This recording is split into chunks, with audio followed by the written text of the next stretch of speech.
बात करना चाहूँगी अपनी फ्रेंड से, अपने पेशेंट से, सबसे कैंसर के बारे में।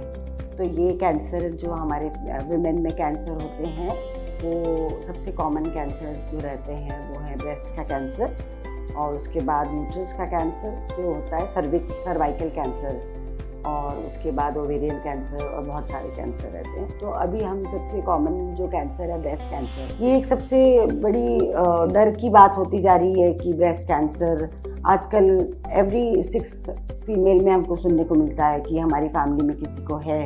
तो ये बहुत कॉमन कैंसर होता जा रहा है।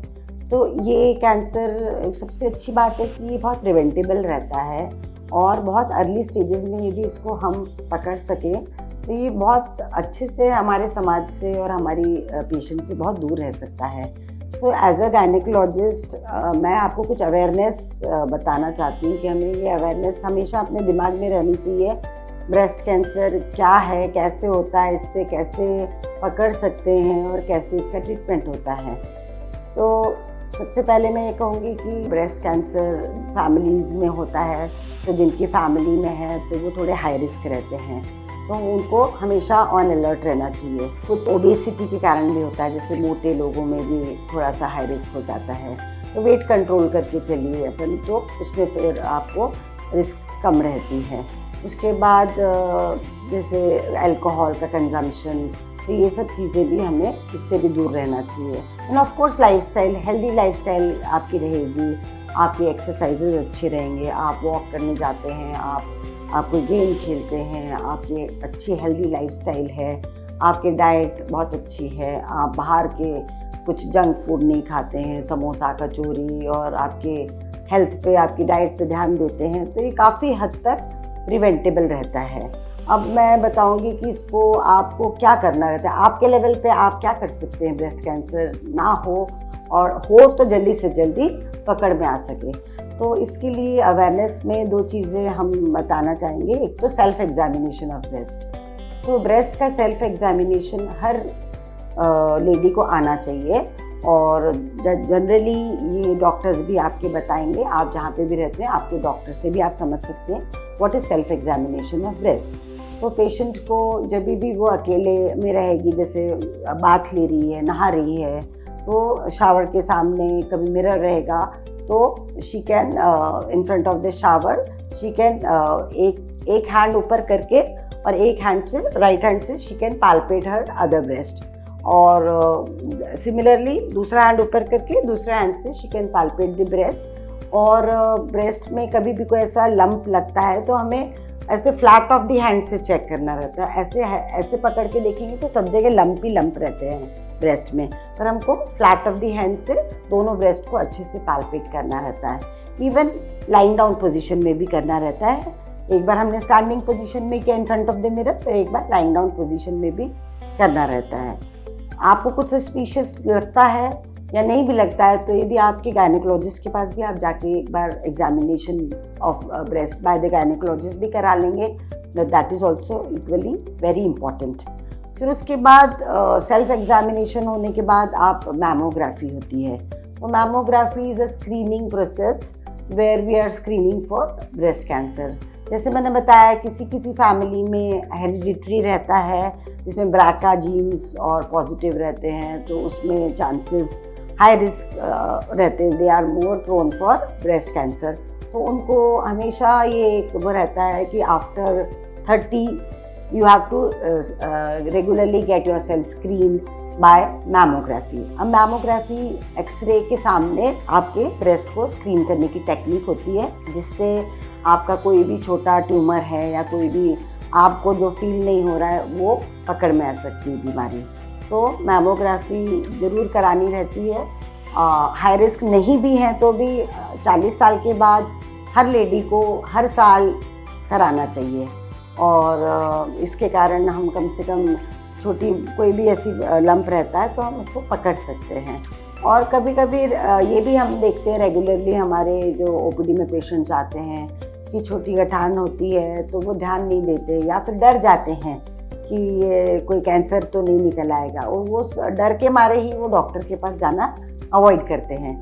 तो मैं सभी को यही सलाह दूंगी कि कोई भी ऐसा गांठ हो, कोई ट्यूमर ऐसा आपको लग रहा हो, या फिर कई बार बिना गांठ के भी कई बार जैसे निपल में से कोई डिस्चार्ज आ रहा है, या उसके जो स्किन के अंदर लाल लाल हो जाती है, या उसके ऊपर इचिंग होती है, या फिर उसकी अंदर उसे पकरिंग हो जाती है, स्किन की अंदर अंदर चली जाती है, तो अपने को रिट्रैक्टेड निपल्स बोलते हैं जिसको, वो भी हो जाते हैं। तो ये सब चीज़ें भी हमको अलर्ट करती हैं कि ये नॉर्मल नहीं है और हमें डॉक्टर से मिलने की ज़रूरत है। तो जो जैसे भी जल्दी से जल्दी हम कोई भी चेंजेस कोई भी हम डॉक्टर के पास लेके जाते हैं, तो फिर आपका प्रोसेस चालू हो जाता है और आपका पकड़ में जल्दी आ जाता है, और उसके कारण आपका इलाज भी जल्दी शुरू हो जाता है। ब्रेस्ट कैंसर को यदि आप अर्ली स्टेजेस में पकड़ते हैं, जैसे स्टेज 1, 2, 3 और 4, तो स्टेज 1 और 2 के भी शुरुआत में जब लंप छोटा रहता है और दूसरे ब्रेस्ट तक नहीं फैलता है, या फिर लिम्फ नोड्स रहते हैं उस तक नहीं फैलता है, तब तक उसकी प्रोग्नोसिस बहुत अच्छी रहती है। तो इसलिए हमारी सभी पेशेंट्स से एक ही रिक्वेस्ट रहती है कि कोई भी लंप को डॉक्टर्स के पास दिखाएं जल्दी से जल्दी, और उसे छुपाएं नहीं कभी भी। आपके घर के पास में भी, आपके पड़ोस में भी जो भी रहते हैं, तो आप जो भी जानते हैं तो आप उन्हें भी बताएं कि जैसे हमारा ये हमारी ड्यूटी है कि हम अपना अवेयरनेस जो जानते हैं उतना सबको बताएं। तो ये हमारा समाज में ये इतना बड़ा कैंसर जिससे हम बहुत डरते हैं हर कोई कि कैंसर हो गया, और एक बार कैंसर शब्द यदि दिमाग में आ गया तो फिर वो आधा इंसान की तो बहुत लाइफ ही उसकी काफ़ी मतलब अधूरी सी हो जाती है। उसके साथ साथ उसके परिवार भी जुड़ा रहता है। तो इसलिए हम थोड़ा भी केयरफुल रहेंगे, अपनी डाइट, अपना हेल्थ और अपना जो स्क्रीनिंग जो मैं बता रही हूँ, इन सब चीज़ों का सहारा लेके हमें ब्रेस्ट कैंसर से काफ़ी हद तक इससे हमें अवॉइड कर सकते हैं और हम इससे बचाव कर सकते हैं।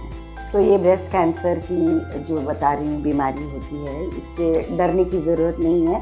इसका इलाज होता है। शुरुआत में तो बहुत अच्छे से सर्जरी हो जाती है और लंप भी निकाल सकते हैं या ब्रेस्ट भी निकालना पड़ता है तो वो भी हो जाता है, और कुछ लिम्फ नोड्स भी पॉजिटिव आते हैं तो उसके बाद रेडियोथेरापी से भी उसको हमेशा के लिए ख़त्म कर सकते हैं। और जो 5 ईयर सर्वाइवल रेट जो बोलते हैं वो बहुत अच्छा रहता है, 90% के भी ऊपर रहता है। तो कई पेशेंट्स तो 15, 20, 25 साल तक भी बहुत हेल्दी रहती हैं। तो इसलिए बहुत जल्दी पकड़ लेंगे, इसमें बहुत अच्छा रोल रहता है। नहीं तो फिर रेडियोथेरापी है और कुछ कीमोथेरापी भी अवेलेबल रहती है, तो उससे भी काफ़ी हद तक बहुत अच्छे से इसका ट्रीटमेंट हो जाता है। तो इलाज है, हर चीज़ का इलाज है, बस आपकी अवेयरनेस की ज़रूरत है। ताकि आप अवेयर रहेंगे तो जल्दी आप उसको पता लगाएंगे, डॉक्टर को दिखाएंगे। डॉक्टर आप यदि कैंसर सर्जन के पास तो आप जाना नहीं चाहेंगे तो आपकी गायनेकोलॉजिस्ट को दिखाइए, आपके फिजिशियन को दिखाइए, आपके जो फैमिली डॉक्टर हैं उनको दिखाइए। पर जो भी आपका नियरेस्ट, आपका जो भी मेडिकल पर्सनल आप मिल सकते हैं उनको दिखाइए, छुपाइए नहीं, क्योंकि ये छुपाने से फिर ये इसकी स्टेज भी बढ़ जाएगी, इसका इलाज भी कठिन हो जाएगा। और जिसे मैं बता रही हूँ 5 ईयर सर्वाइवल रेट जो कि बहुत अच्छा हमको मिल सकता है, वो भी हम मौका गंवा देते हैं। इसलिए मेरी हर किसी से यही रिक्वेस्ट है कि जो सेल्फ एग्जामिनेशन है और जो आप हाई रिस्क ग्रुप में हैं तो उनको मैमोग्राफी है, और बाद में 40 के बाद तो हर साल आपको रेगुलर स्क्रीनिंग कराते रहना चाहिए ताकि आप बहुत आसानी से इतनी बड़ी बीमारी को हरा सकें।